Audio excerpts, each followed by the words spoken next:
السلام علیکم ورحمۃ اللہ وبرکاتہ۔ امید ہے آپ سب ٹھیک ٹھاک بخیر وعافیت ہوں گے۔ جیسا کہ آپ کو معلوم ہے کہ پچھلے دنوں میں تحفظ ناموس صحابہ بل وہ سینٹ سے پاس ہو چکا تھا۔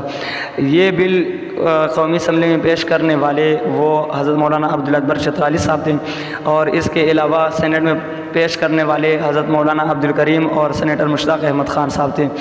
ان دونوں نے یہ بل سینٹ سے پاس کروایا، اور یہ بل جیسے ہی پاس ہوا سینٹ پاکستان سے تو یہ صدر پاکستان کے پاس پہنچا، اور صدر پاکستان نے اس بل پر دستخط نہیں کی اور اس کو مسترد کر دی۔